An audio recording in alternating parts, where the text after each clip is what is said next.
collision is a good word. Forget cable, switch to Frontier. The Fios Triple Play brings dedicated 100% fiber optics to your home. Fios TV, 15x5 internet and digital phone for $119.99 per month with 2-year price protection plan on qualifying service. FrontierPacificNW.com. We had a chance to speak with Quinton Coples today, who's the defensive end out of North Carolina, who if you look at a lot of the mock drafts out there, seems likely to land with the Seahawks potentially if these mock drafts are accurate. Who knows? But we had a chance to speak with him today, and there were a couple of things you wanted to hear from him, and you heard from him. One of them was the word collision, and he embraces collision.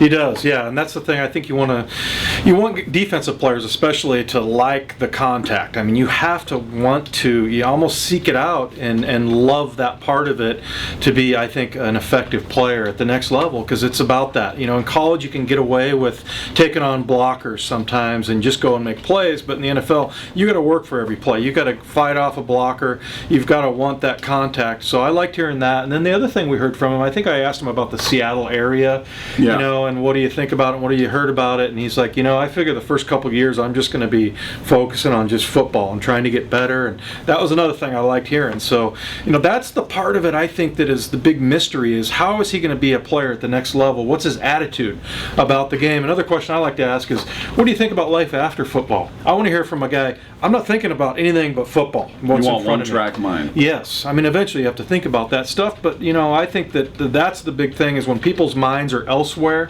then, you know, I don't know that they necessarily translate into a good pro football player from college. Now, did your opinion, I'm not sure what your opinion of him was going into that, but did it change at all? Because one thing that was kind of the universal thought on him for people that haven't watched him and just read the analysts' opinions of him is, oh, great size, he's 6'6", 284, whatever he is, and, you know, he's an athletic freak.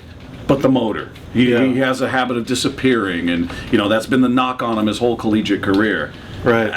How much do you put into that? And did any of that conversation kind of ease your mind? Well, I guess it would. I think the one thing about that, though, first of all, who's saying that he has a motor problem? And is it an attitude problem? Because that's if he just kind of shuts it down and is lazy, that's one thing. But maybe it's because he's learning a new position, or it's just a conscious thing of that he needs to think to run hard every play. So those are the two things. But it's tough to tell what kids say now, because they're all coached by their agents and everybody else on what to say, right? You know exactly what to say to make teams want to pick you, and they know it behooves them to, you know, they'll get more money and the whole thing. So it's a big business decision.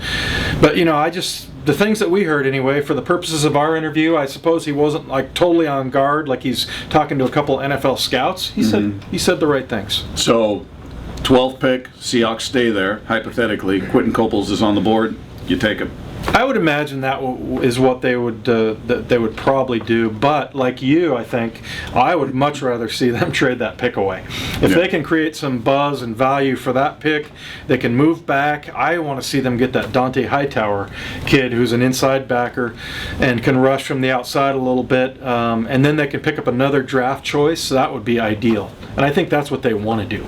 Well, there you go. If you didn't get a chance to hear the interview, go over to the podcast page, Quinton Coples. You'll hear what he had to say about everything right here.